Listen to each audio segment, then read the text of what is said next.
Global Priorities Institute, and he is here to talk today on the Global Priorities research, why, how, and what have we learned. A quick note, if you have any questions, please post them in the Swapcard app so that we can then do this during the Q&A session after this talk. And now please have a warm welcome for Hayden Wilkinson.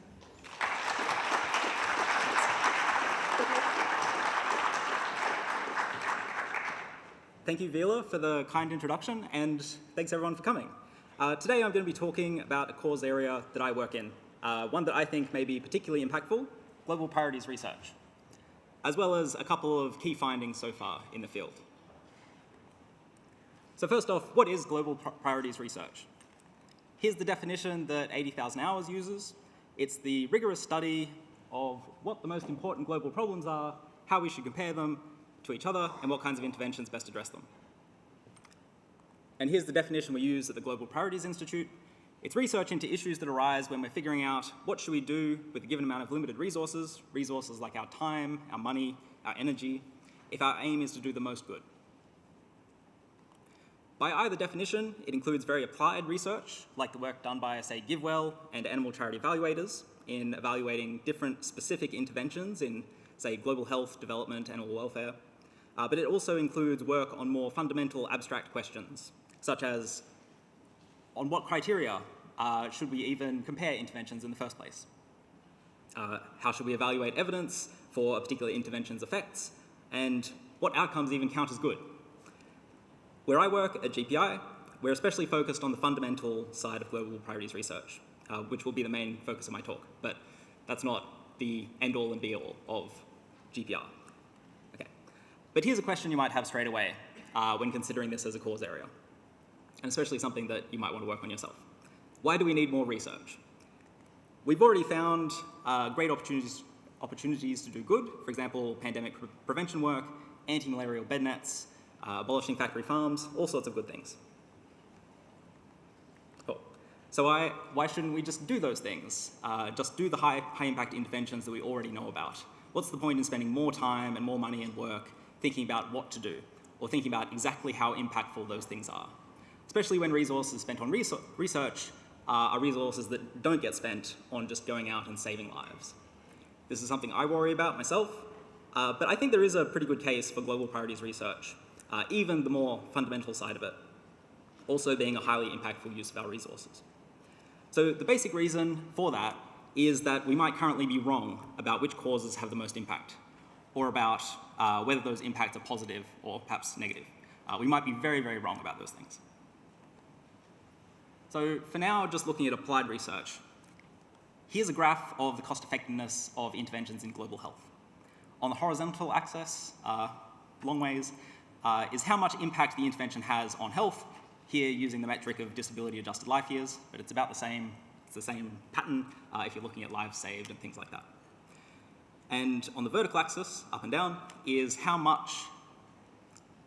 many interventions there are that cost effective on a log scale.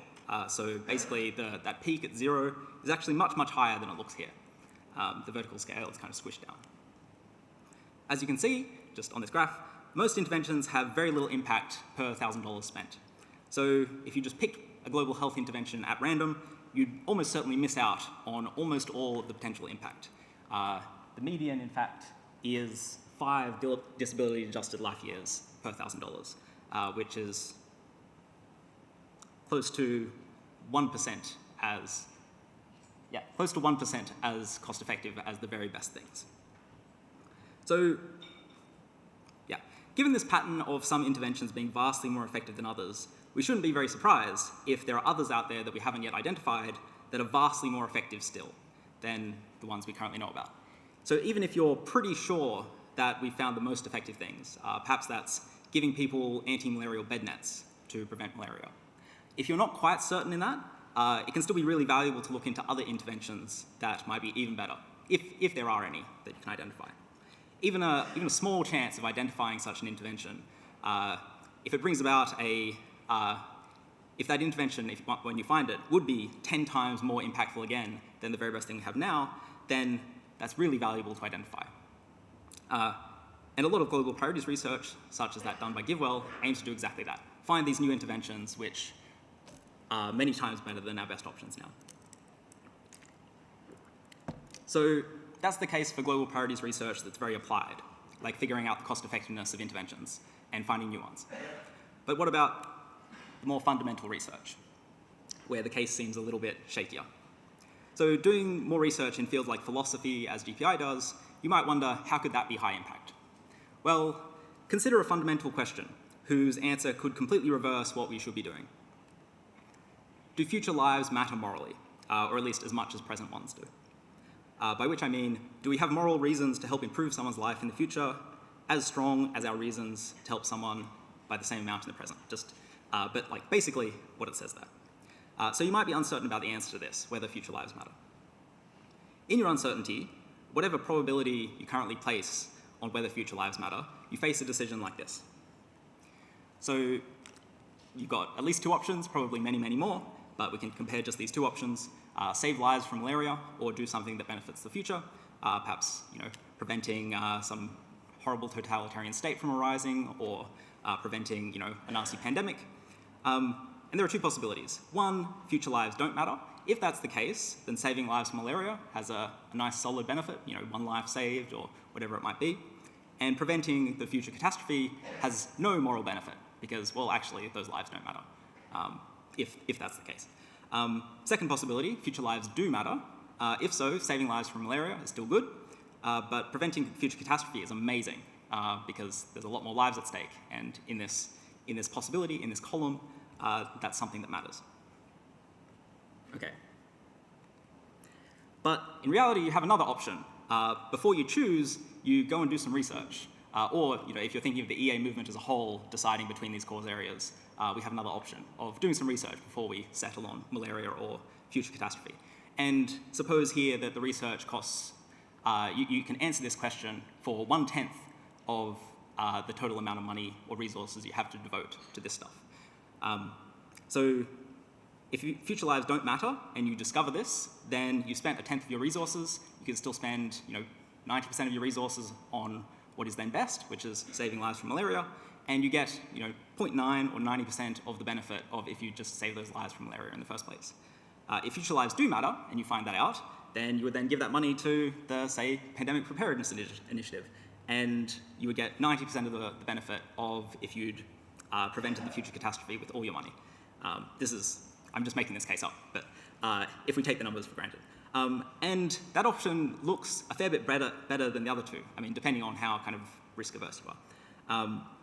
It's certainly safer. The worst-case scenario is you do something better than you would otherwise do, and the best-case scenario is you do an awful lot of good.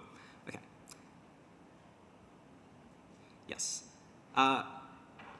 So that's the case for these more fundamental questions being important. No matter how fundamental or abstract or removed they are from general practice and seemingly from everyday decisions, if answering that question one way or another completely switches what we should do in those decisions, if it's kind of the hinge on which all these decisions rest, then it can potentially be really valuable to answer those questions.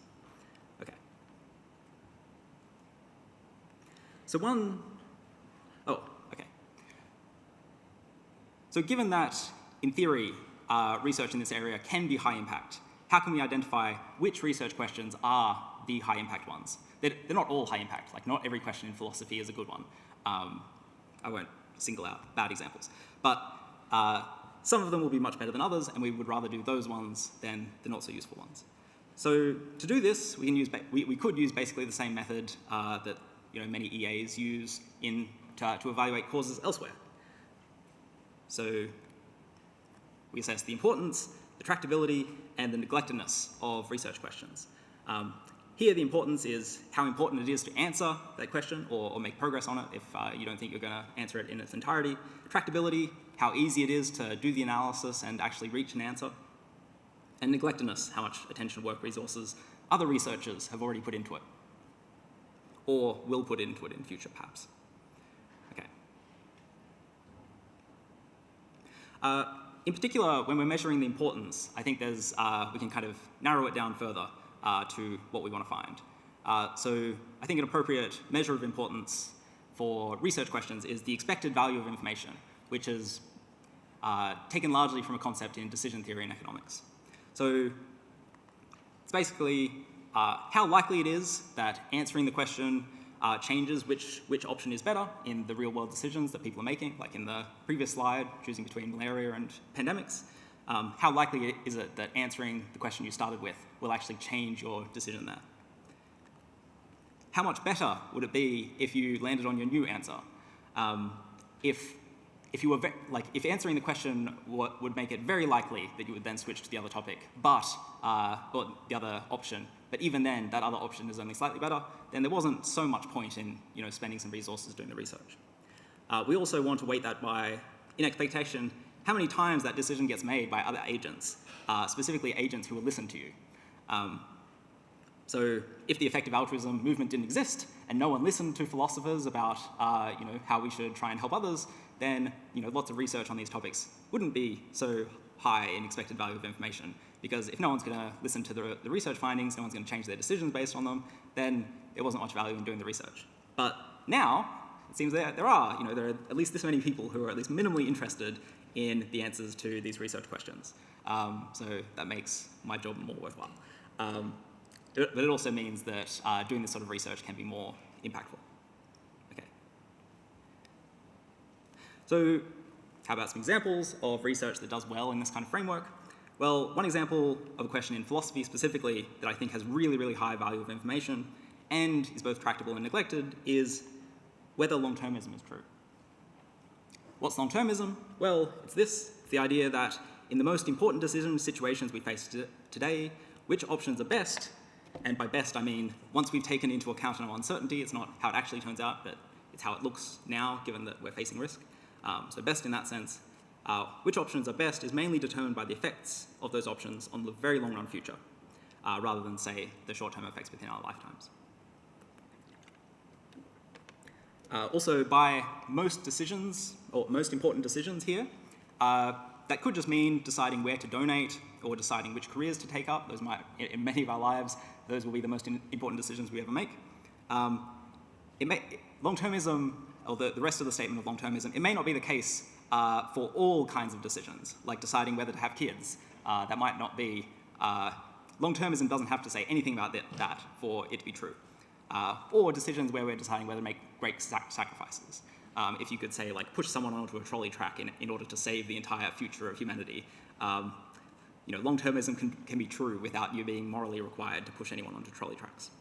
It's a very weak principle in that a lot of moral theories could potentially say, yes, this is true, if the facts of the world are right, and we do actually have ways of improving the future. Okay, and at GPI, where I work, sorry to keep mentioning that, this is one of the main questions that we focus on, or at least we have done in the last few years. And we're not sure what the answer is, despite Will McCaskill's recent podcast spree, media blitz. We're not, like, as an institution, like, sold on the idea. We're not sure if long-termism is true. If we were, there really wouldn't be much value in doing research into it. Okay. Also, it seems like a question that's fairly neglected within philosophy, and also related empirical questions are neglected in the other fields that are relevant for figuring out whether we can predictably affect the future and how we can do so.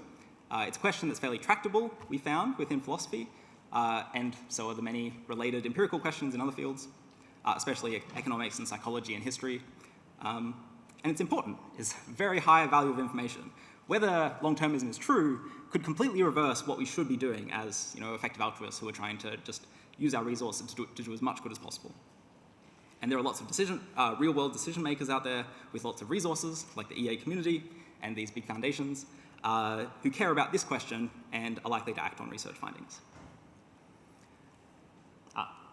So in terms of when and where it would reverse our decisions, for instance, if we're deciding whether to give to biosecurity interventions or improve health in the short term. Potentially, whether it's true switches us between one and the other. It's also related questions that we look into and we also think are, do well on this metric of value of information. So what counts as a positive effect on the long-run future, and what's the most effective way of actually making it better? Okay. So now for the second part of the talk. I've already talked about what sorts of questions we're interested in as the global priorities research field, and now for some of the answers to those questions that we've found so far. Specifically, I'm going to talk about questions within philosophy, as those are the ones I'm actually qualified to talk about. So the first question is about how to decide in risky situations. Here's the sort of case that we face often when we're choosing between interventions that benefit the short term and ones that benefit the long term. You've got some money to donate to charity or some other resources like the time in your career to use one way or another. You've got some short-term options, or here just you've got one, which gives you a certainty of improving a moderate number of people's lives in the short term. So perhaps with a career of very focused, diligent work, you can save 1,000 people's lives. And perhaps you have a long-term option. So this option has a probability of 1 in 1,000, perhaps, of greatly improving 1 billion future lives in the long term by, say, preventing a catastrophe. And it has a probability of 999 out of 1,000, so 999 times out of 1,000 if you were to run this choice. The long-term option would end up doing nothing at all. Okay. Yeah, so the basic characteristic of a choice between those two things is that one has a sure payoff, it's really safe, and the other only has a tiny probability of success. And most likely, you taking that option will make no difference to the world whatsoever, which is a little depressing. And note that I've just made these numbers up. In real-world cases, they may be very, very different, but I'm talking philosophy, so we don't need to worry too much about the real world. Okay, so a common view about how to choose in situations like this is to choose whichever option maximizes the expected benefit or the expected value. So this means for each option, we take the average of how good the outcome will be, weighted by the probability of each outcome. We multiply how good each outcome is by its probability, and then we add those up for every possible outcome. So yeah, for the long-term option here, we multiply 1 billion lives by 1 in 1,000, the probability, and then we add the remaining probability times 0. So the expected benefit is 1 million lives saved. Or on average, choosing this option, you would get 1 million lives saved, which is a lot more than the benefit or the expected benefit of the short-term option, which is just 1,000 lives saved. Okay. But this isn't the only possible view. Sometimes it's suggested that this is just the sensible way to decide under risk, but there are alternatives. We could be risk-averse. What does that mean? It means that we would then be more concerned with avoiding risk. We would place extra importance on getting good outcomes for sure. And if we're risk-averse enough, then in this situation, that would lead us to saying that the short-term option is better because we get a better option for sure. The worst-case scenario is, it seems, we take a long-term option, nothing happens, and that seems worth avoiding. Okay. So a lot of the work at GPI is focused on the question of how we should choose in cases like this, whether morally we should just maximize the expected benefits or instead be risk-averse. And the first key result I'll be describing deals with just that. So here's one way you might think of that case, by valuing the outcomes based on how much of a difference you make to them. So the short-term option, the first row, it gives you an outcome of 1, regardless of what happens, regardless of whether there was going to be a big catastrophe in the future. In either possible state of the world, in either column, value 1.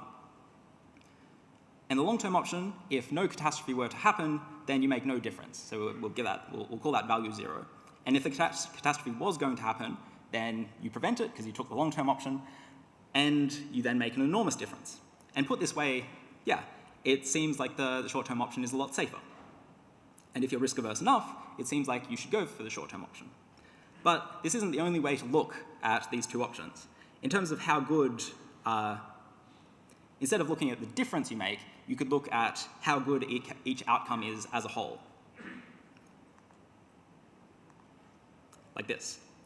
So looking at the columns, catastrophe versus no catastrophe. If there's no catastrophe, then whatever you do, there's all this value in the world, 1 billion happy lives, or whatever number is actually accurate. But if you took the short-term option, then there's 1 extra happy life. You made the world slightly better. But in the other column, if the catastrophe would have happened, then the short-term option turns out far, far worse.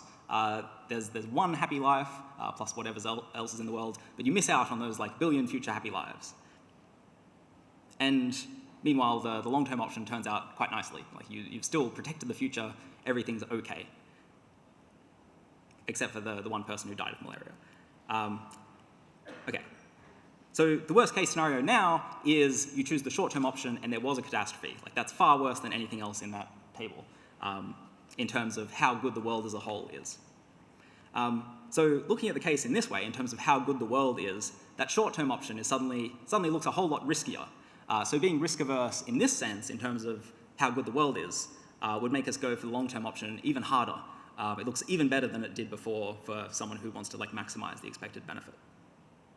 So if we're risk-averse, or we think risk aversion is like the right theory for decision-making under risk, it depends which of these two ways we look at the situation for what we actually end up deciding.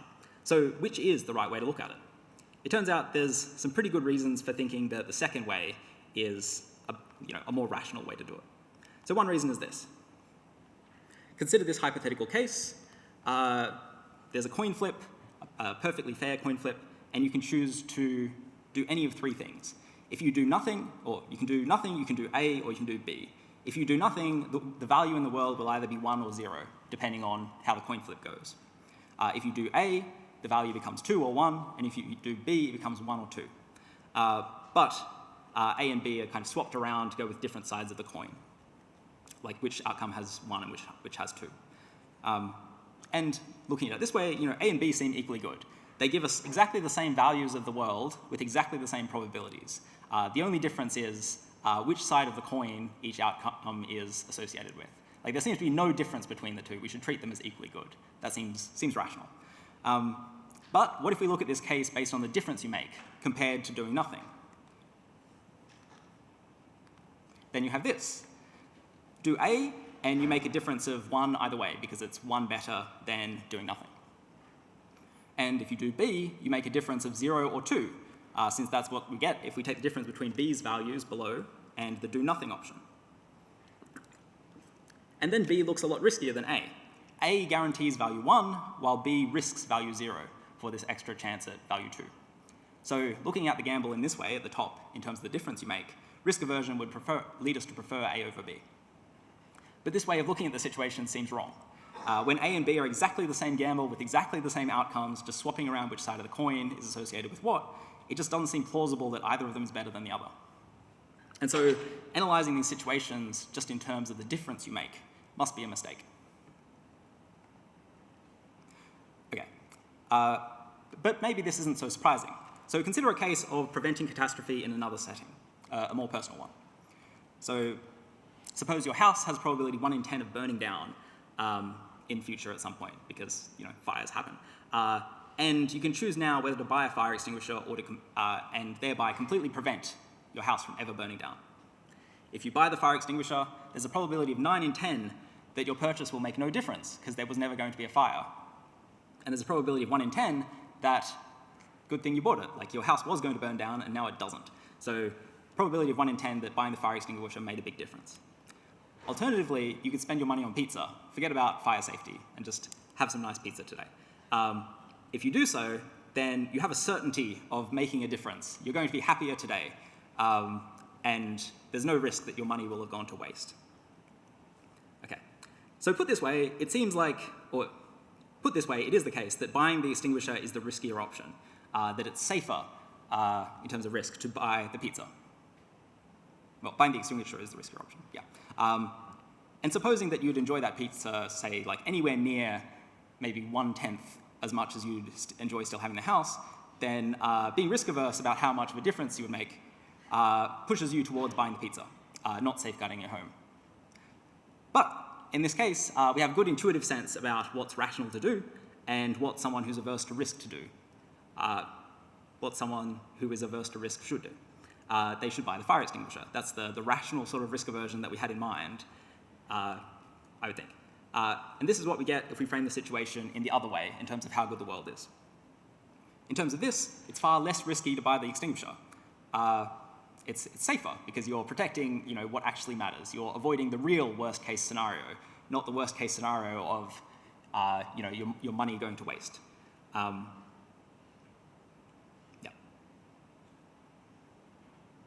And this seems like a much more rational way to be risk averse. So in effect, this situation with the fire extinguisher and the pizza, it's analogous to the long-term option and the short-term option, very loosely, swapping lots of things out. So the long-term option, despite being unlikely to make a difference, it's safeguarding against some risk of catastrophe, something really genuinely bad. And so the proper way to approach the long-term versus short-term case, if you're risk averse, if we stay consistent with these sorts of cases with the fire extinguisher, is to place even greater weight on the benefits of preventing a future catastrophe. Risk aversion, like it does here, should push us even further towards preventing major risks, which, when you say it like that, it kind of sounds obvious. Okay. So here's the result in more of a summarized form. Being averse to risk doesn't provide a good justification for preferring so-called safe short-term interventions over long-term options aimed at preventing catastrophes. It is an important proviso that it's aimed at preventing catastrophes. Some long-term interventions, they might be similar to buying a lottery ticket, and if it pays off, something really good happens. So it's not like mitigating a risk, it's rather like gambling for something extremely good. So this result doesn't apply to those sorts of interventions. But it does apply to preventing things that you think are genuinely catastrophic. Okay. Also, I've only barely scraped the surface of the actual arguments in favor of this result. Highly recommend going and reading the paper that's cited at the bottom there, which I don't think is actually public yet, so don't go and try and read it yet, but in a while, go and try and read it. Okay. The second and last result I'll describe is about population ethics, rather than decision theory. So in population ethics, there's an important distinction, which I suspect will be familiar to those of you who went to Michael Plant's talk yesterday, or who have already speedily made it through Will MacAskill's new book. So this distinction between making happy people and making people happy. You might think that happiness or well-being or whatever it might be is morally valuable, and you want there to be more happiness in the world. There are two ways you could do that, at least two ways. One is by helping people who will already exist, making those people happy. The other is to just make more people exist, to make happy people. There will be happiness in their lives. The more of them there is, the more total happiness. But you might think morally the second thing isn't so important. If you've got two options, one is to save someone from suffering right in front of you, or you could just create more people to compensate to make up for that person's suffering. It seems better to do the first thing. It's more important to help existing people than it is to just create more value. And that's what some moral theories say. It's a fairly widely held position in philosophy, that there's a difference between the two. Okay. And it's sometimes thought that on that theory, we should reject long-termism. To see why, here's a case, yet again. So suppose you can choose either of these outcomes and there's no risk involved, so you're just one or the other. So you can choose a quick extinction. For the next 100 years, humanity goes on, everything's great, or let's suppose everything's great, and then we all painlessly cease to exist. Perhaps we live out the remainder of our natural lifespans, and then we cease to exist. But beyond 100 years, there are no humans left. Or a long future, but at great cost. So humanity continues to exist for millions of years, but in order to achieve that, for the next 100 years, we have to pay some serious costs. It's going to be misery for 100 years, or at least lives barely worth living, perhaps. But there's a huge payoff. Which of these is better? Well, you might think the first one is better, or you might think the second one is better because, there's more total value in the world. There's greater total happiness.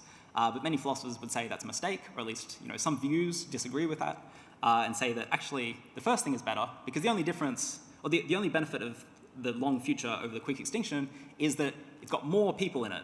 You create more people, make more people exist, and those people's lives are good. But remember, plausibly, this is far less important, or not important at all, compared to making people who will already exist happy.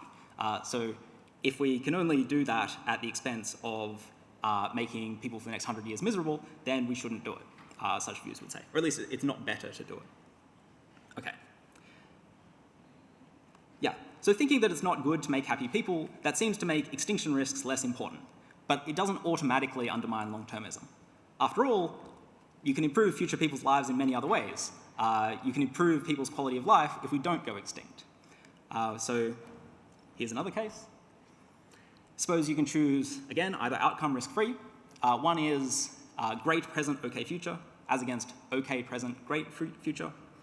So first one is, for the next 100 years, everyone has great quality of life. From 100 years onwards, until we go extinct much, much later, at the same time, either way, from 100 years onwards, everyone has okay quality of life. So it's a bit worse, but in the near term, we've got good lives. And there's okay present, great future. I'll just get the mouse out of the way.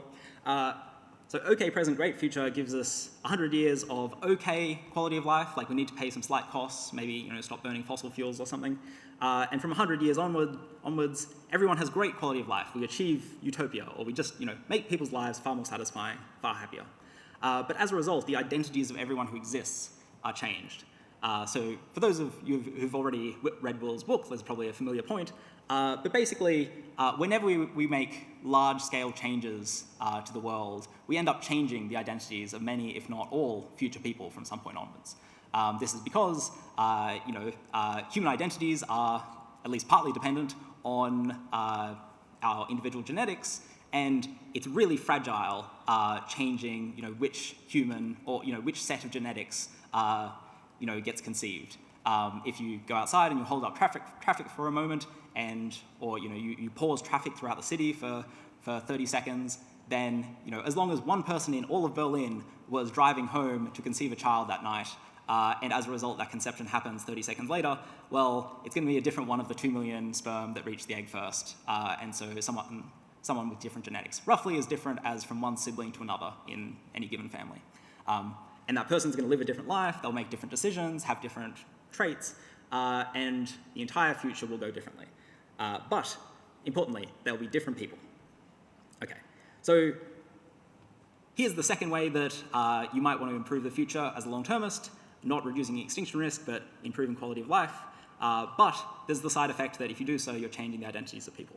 Is it still the case that the view that says making happy people isn't so good, is it the case that that view says this doesn't matter, this isn't so important? Well, okay, so here's that case simplified down. Instead of having 10 billion people alive in the present, we just have one person, that person's name is Presley, and then we have future people. There are only 2 future people either way, just the idea is there are more future people than present people. If we do the great present, okay future, then the future consists of Barb and Bob, and their lives are okay, and we just represent okay with a 0. If we create the great future, then we create Carl and Carla instead. Those are our descendants, and they have better lives, 1 and 1. So 1 is a good life, 0 is an okay life. That's all the numbers are describing. Okay. You might notice that okay present, great future, it makes the people who exist happier, but changes who those people are. So in some sense, it doesn't make any particular person happier. And this is something that you might be concerned about morally, and many of these views that don't care about making happy people are concerned about, if they satisfy this person-affecting principle. One outcome can't be better than another unless it's better for someone. And you might notice, of all the people lined up, Presley, Barb, Bob, etc., none of those individual people are made better off when we go from great present to okay present, and vice versa for futures. Every single person, either they come into or out of existence, or they're made worse off. So the person-affecting principle says, okay, present, great, future is not better. Yeah. But should we accept one of these moral theories that actually upholds that principle? What are sometimes called narrow person-affecting theories. And note that not all person-affecting theories are this sort of theory, but the narrow ones are. Okay. If we accept one of them, then let's suppose great present, okay future is better than the other one. Okay? Well, let's focus on the second one, okay present, great future, take it by itself, and consider an imaginary person who doesn't exist in this outcome, called Daria. Okay. And then, let's rearrange this slightly. Same people, but I've just put them in a different order. So it looks might look kind of familiar. And then we imagine a third option, which doesn't exist. It's not available to us, but it's got the same people, and we've like rearranged them a little bit. Okay. And we can, yeah, so this should look very familiar. This is the same pattern we had for great present, okay future, and okay present, great future, but now it's okay present, great future, and this imaginary third option. So if the first one, the great present one, was better than the okay present one, then this one has to be better than the imaginary third, or the okay present one has to be better than the imaginary third one. It's kind of the same pattern repeated. Also, we can do the same sort of rearrangement, and we go from our imaginary third one to the great present one. So again, same sort of pattern. If we have the original claim, the person-affecting claim that great present is better than okay present, then okay present is better than the imaginary third option, and then this keeps going around. The imaginary third option is better than the great present. So the great present option is better than itself, which doesn't make sense. That's not possible. It's got to be equally as good as itself. Okay.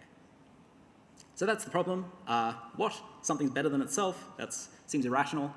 We've got a few options here, like how we can modify our moral theories to get around this. We could just accept long-termism. Reject these like narrow person-affecting views, this very particular type of view, and accept long-termism. That's one way to do it. Another way is to like accept the result, give up transitivity, this claim that if A is better than B and B is better than C, then A is better than C.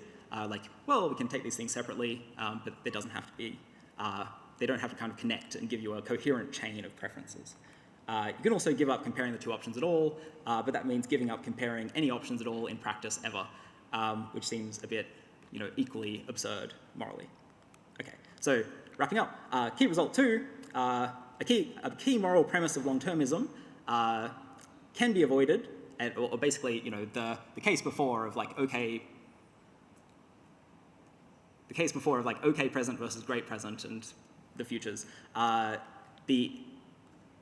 We can deny that okay present, great future is better than the alternative if we adopt certain views of population ethics. But all such views will either violate transitivity or say that most outcomes are incomparable.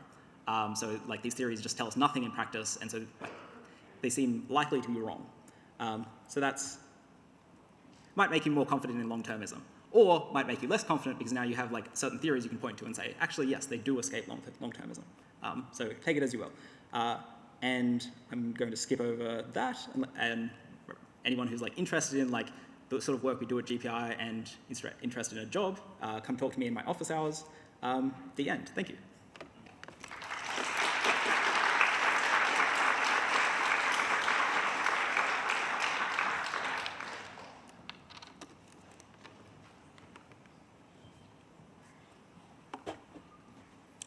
Sorry, I went over time.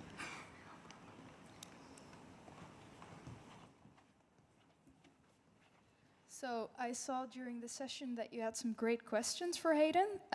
So I'll be going through the swap card.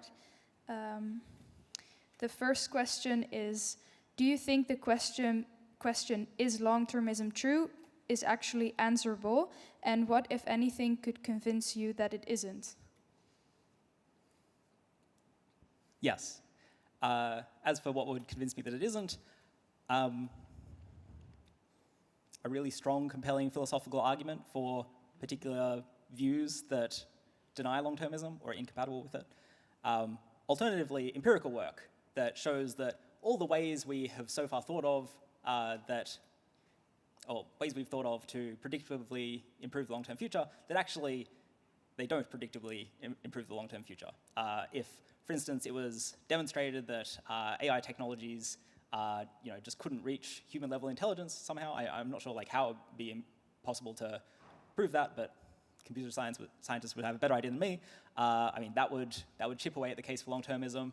Likewise, if it could be demonstrated that it's just biologically impossible for pandemics to reach a sort of level of virulence and lethality that make them pose a civilizational level threat, then again that chips away at the case.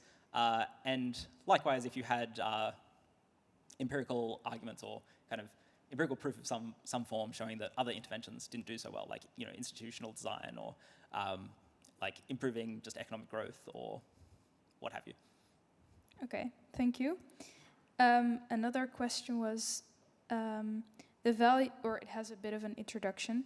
The value of many long-termist options to do good seems to depend largely on the prior regarding the probability of an option that is so good actually existing. EV calculations with reasonable guesses are evidence towards the option existing, possibly strong evidence. But still, how do you select the prior? Good question. I'm not an epistemologist, except, by the stretchiest of definitions.